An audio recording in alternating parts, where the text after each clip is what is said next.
Hello everyone. Today we're reading from the Holy Bible from the Book of Esther. May God help me read. May God help me understand. May God help you understand. May His Word fill us in on His truth. Glory and honor be to His name. Amen. Let's get started. The Book of Esther. God's hand of providence and protection on behalf of His people is evident throughout the Book of Esther. Though his name does not appear once, Haman's plot brings grave danger to the Jews and is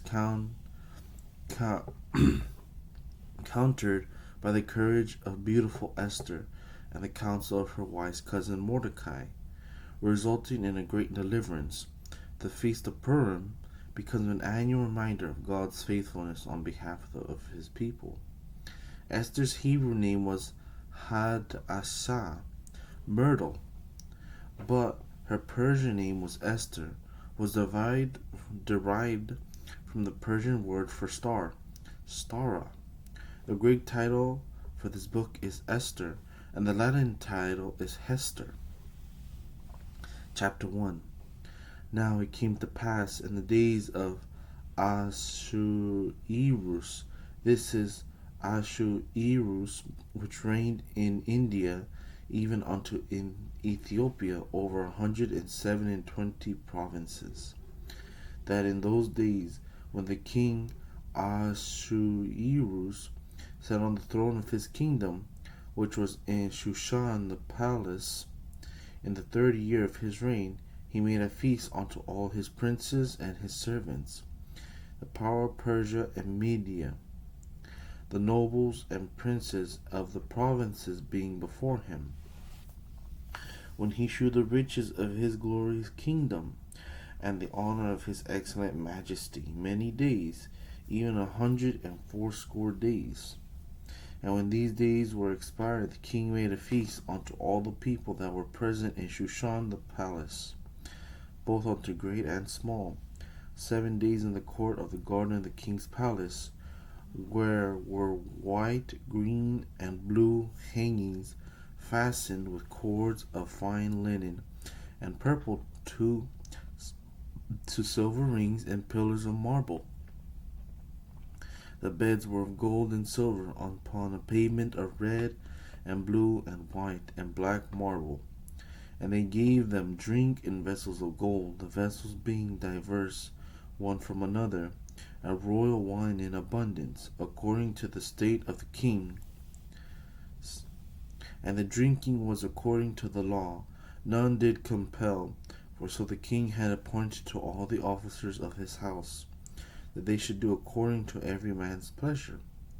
Also Vashti the queen made a feast for the woman in the royal house, which belonged to the king Ahasuerus.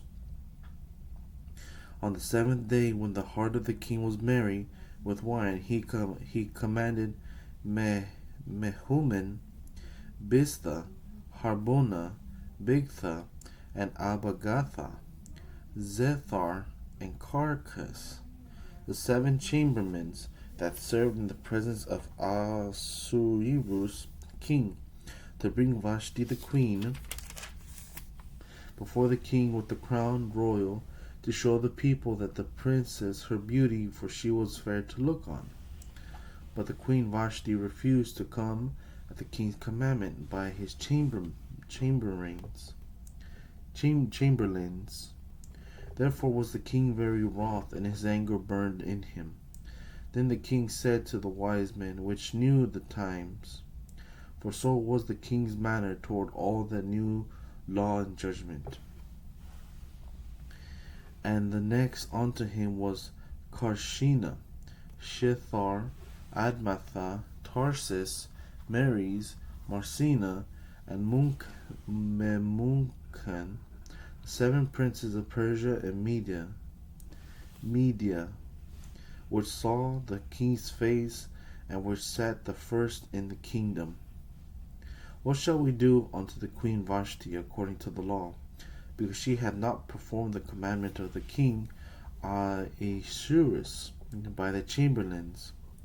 And Memuncan answered before the king and the princes, Vashti the queen had not done wrong by the king only, but also to all the princes, and to all the people that are now in the provinces of the king Ahasuerus. For this deed of the queen shall come abroad unto all women, so that they shall despise their husbands in their eyes. When it shall be reported the king Ahasuerus commanded Vashti the queen to be brought in before him, but she came not. Likewise shall the ladies of Persia and Media say this day unto all the king's princes, which have heard of the deed of the queen, thus shall there arise too much contempt and wrath. If it please the king, let there go a royal commandment from him, and let it be written among the laws of the Persians and the Medes, that it be not altered, that Vashti come no more before King Ahasuerus, and let the king give her royal estate unto another that is better than she. And when the king's decree which he shall make shall be published throughout all his empire, for it is great, all the wives shall give to their husbands honor, both to great and small. And the saying pleased the king and the princes. And the king did according to the word of Memucan, for he sent letters into all the king's provinces, into every province, according to the writing thereof, and to every people after their language, that every man should bear rule in his own house, and that it should be published according to the language of every people. That's the end of chapter 1. Here's chapter 2. After these things, when the wrath of the king Ahasuerus was appeased, he remembered Vashti, and what she had done, and what was decreed against her. Then said the king's servant that ministered unto him, Let there be fair young virgins sought for the king, and let the king appoint officers in all the provinces of his kingdom, that they may gather together all the fair young virgins unto Shushan the palace, in the house of the woman, unto the custody of Hegi the king's chamberlain, keeper of the woman, and let their things for purification be given them. And let the maiden which pleaseth the king be queen instead of Vashti. And the thing pleased the king, and he did so. Now in Shushan the palace there was a certain Jew whose name was Mordecai, the son of Jair, the son of Shimei, the son of Kish, a Benjamite, who had been carried away from Jerusalem with captivity which had been carried away, and Jeconiah king of Judah, whom Nebuchadnezzar the king of Babylon had carried away. He brought up Hadassah, that is Esther, his uncle's daughter, for she had neither father nor mother, and the maid was fair and beautiful, whom Mordecai, when her father and mother were dead, took for his own daughter. So it came to pass, when the king's commandment and his decree was heard, and when many maidens were gathered together unto Shushan, the palace to the custody of Haggai, that Esther was brought in also unto the king's house, to the custody of Haggai, keeper of the woman. And the maiden pleased him, and she obtained kindness of him, and he speedily gave her her things, her purification, with such things as belonged to her, and 7 maidens which were met to be given her out of the king's house, and he preferred her and her maidens unto the best of the palace of the house of the woman. Esther had not shewed her people nor her kindred, for Mordecai had charged her that she should not show it. And Mordecai walked every day before the court of the women's house, to know how Esther did, and what should become of her.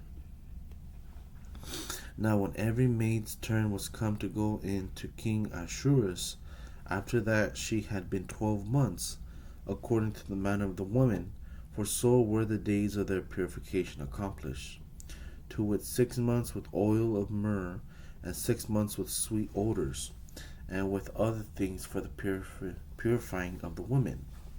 Then thus came every maiden unto the king. Whatsoever she desired was given to her, to go with her out of the house of the woman unto the king's house. In the evening she went, and on the morrow she returned into the second house of the woman, to the custody of Shasagas, the king's chamberlain, which kept the concubines. She came in unto the king no more, except the king delighted in her, and that she were called by name.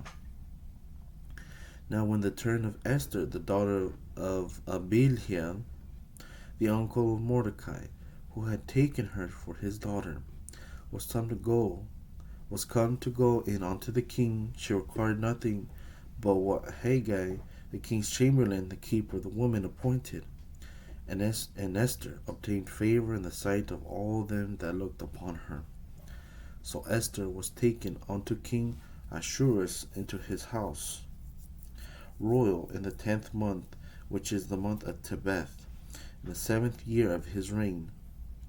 And the king loved Esther above all the women, and she obtained grace and favor in his sight more than all the virgins, so that he set the royal crown upon her head, and made her queen instead of Vashti. And then the king made a great feast unto all his princes and his servants, even Esther's feast. And he made a release to the provinces, and gave gifts according to the state of the king. And when the virgins were gathered together the second time, then Mordecai sat in the king's gate. Esther had not yet showed her kindred nor her people, as Mordecai had charged her, for Esther did the commandment of Mordecai, like as when she was brought up with him. In those days, while Mordecai sat in the king's gate, two of the king's chamberlains, Bigthan and Teresh, of those which kept the door, were wroth and sought to lay hand on the king Ahasuerus.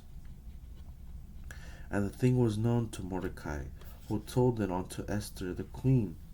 And Esther certified the king thereof in Mordecai's name. And when inquisition was made of the matter, it was found out. Therefore they were both hanged on a tree, as it was written in the book of the Chronicles before the king.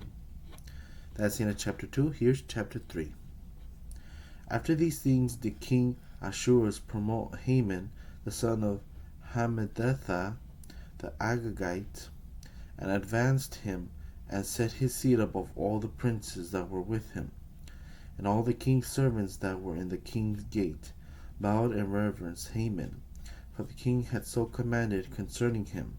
But Mordecai bowed not, nor did him reverence. Then the king's servants which were in the king's gate said unto Mordecai, Why transgressed thou the king's commandment?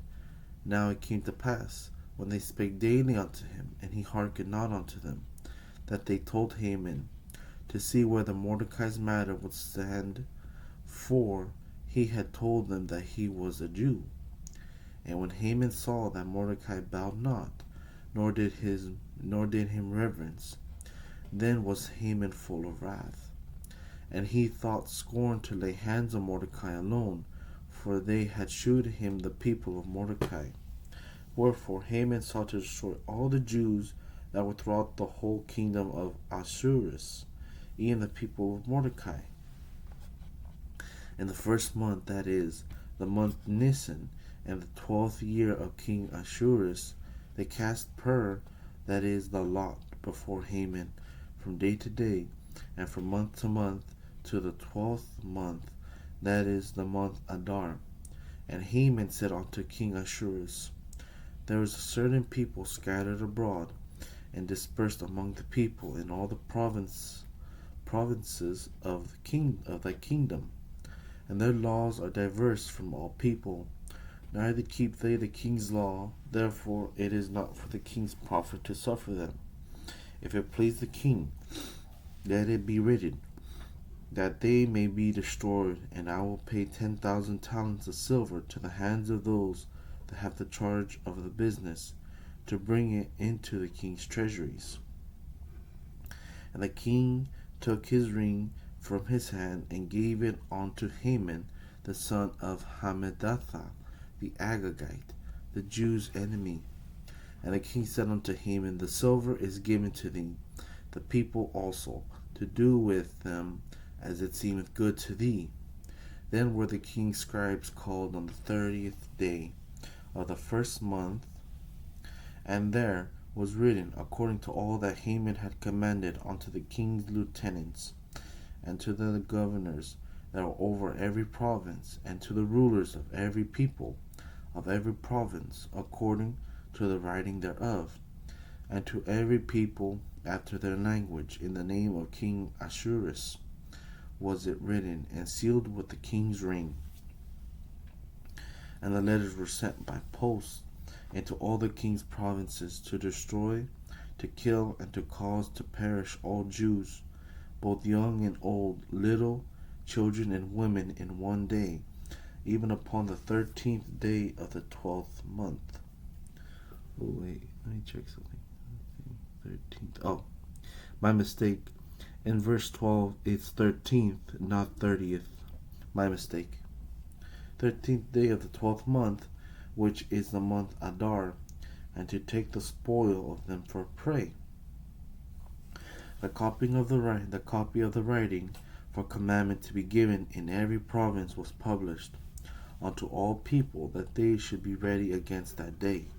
The post went out, being hastened by the king's commandment, and the decree was given to Shushan the palace. And the king and Haman sat down to drink, but the city Shushan was perplexed. That's the end of chapter 3. Glory be to God. Amen.